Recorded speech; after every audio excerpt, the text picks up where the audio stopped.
Hi, students. I want to chat with you now about the Works Cited page. So this week, when you find your 6 tentative sources for your research paper, you're going to turn them into me as items in a Works Cited page. So you might change some of your sources later on, but I want you to do a practice run with writing a Works Cited page because there's a lot to remember, and I don't want you to put it off to the last minute. What I usually do, I think I'm going to share my screen, and then I have to figure out. I think I'm going to go back to our Canvas page and share my screen there. So there's this page where you found this video has a bunch of videos and links that should be useful to you as you write your Works Cited page.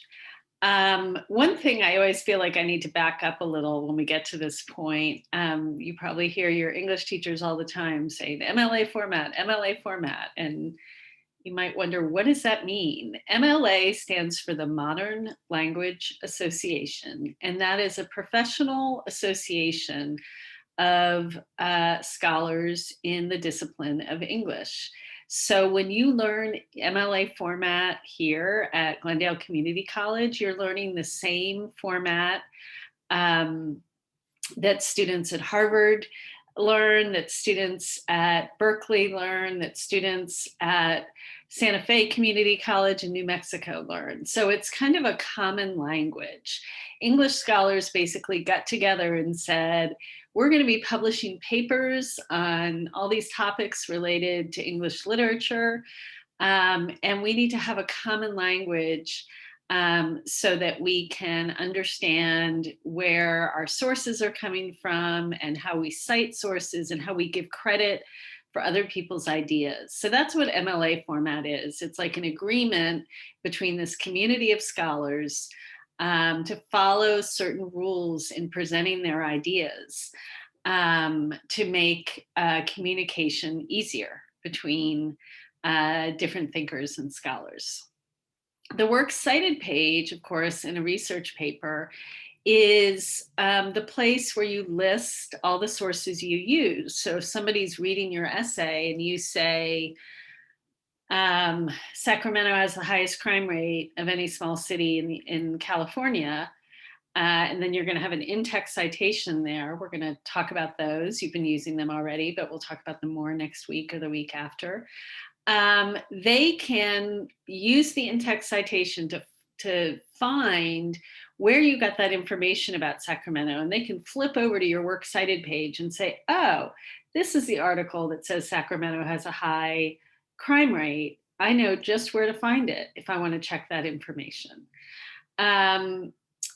You cannot do a research paper without a Works Cited page. You have to present to your readers a list of the source of your information and the information you're writing about. So it's required. Okay, so a really good resource for you for all questions you have about MLA is the Purdue OWL site. Purdue, this is from Purdue University, and OWL is just an acronym for their online writing center. And they have great information on their site about MLA format. So I put a link to it here. They have a guide to writing a Works Cited page. And what I like to do when I'm sort of getting students ready to write their first Works Cited page, even though I know a lot of you have done this before, is I like to go to the MLA sample paper. And over there on the left, I click on it. And then I click through, or I scroll through the sample paper and just look at the Works Cited page. And I want you to notice a few important things about this Works Cited page. First of all, notice that it has a header. So when you finish your essay, whether it's 7 or 8 or 10 pages long, your Works Cited page is going to be a separate page no matter where your essay ends, I can see if I can scroll up a little. This person has a note section, which we're not going to have. You're going to start a new page for your works cited page, but this number, the header is going to, pick up where you left off in terms of pagination. And I can show you how to do that.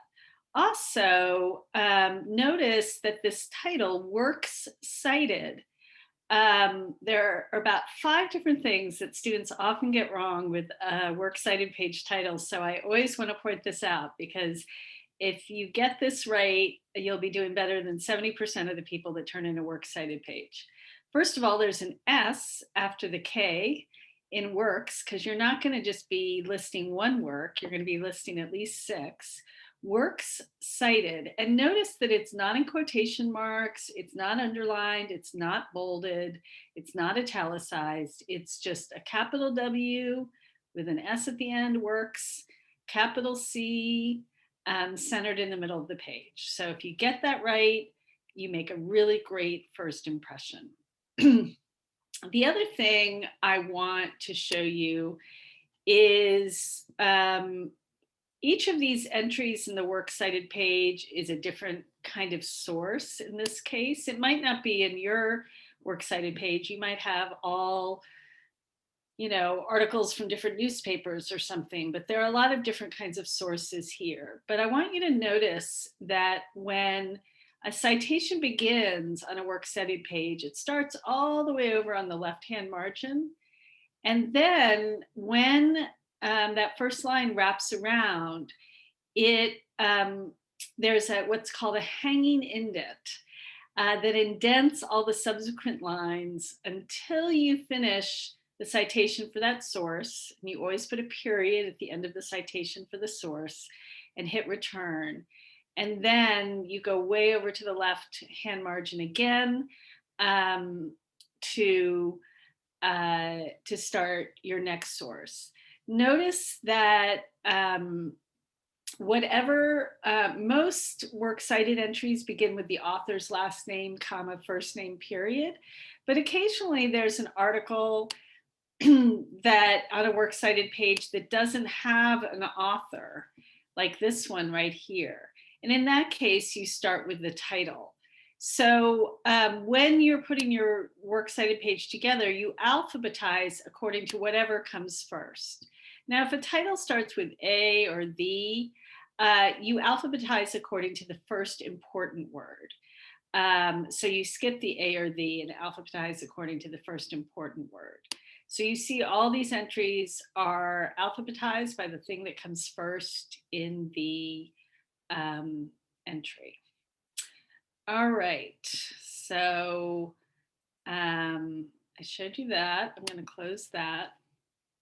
The next thing I want to show you is right here.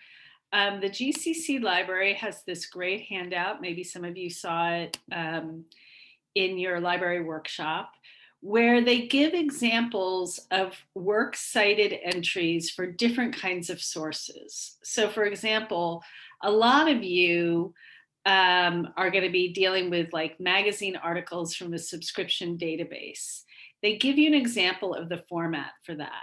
You might use a citation generator from the database that will generate your citation for you, which is great, but you need to check that citation. You need to proofread it. And this is a good handout to check it against.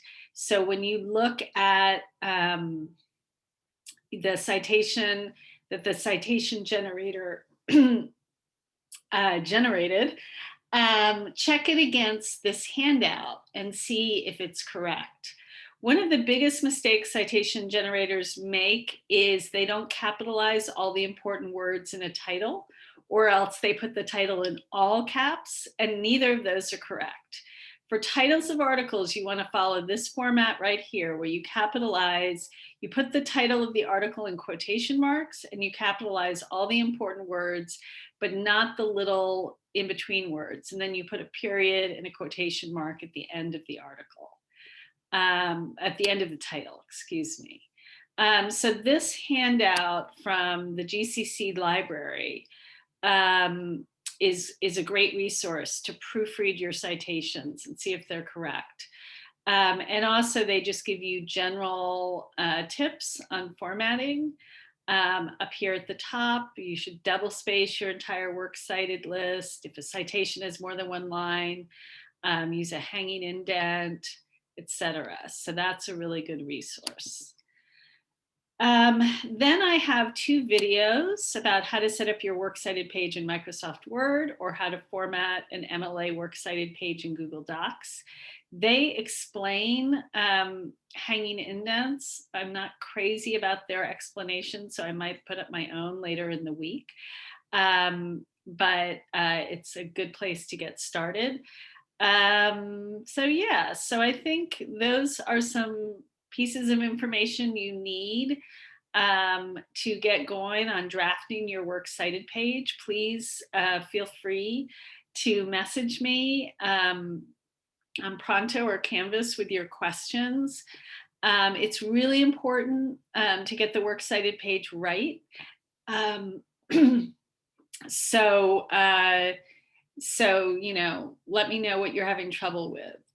The other thing is, if you go to the Purdue L site, they have a lot of good information here about how to write a works cited page.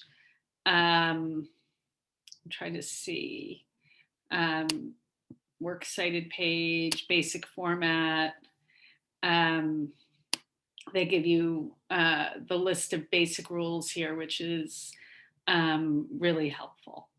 So yeah, so for this week, when you have those 6 tentative sources due, make sure you put them in the form of a works cited page.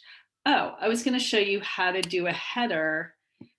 Obviously, you're going to have your works cited page. You're going to have a draft of your works cited page before you've written your paper.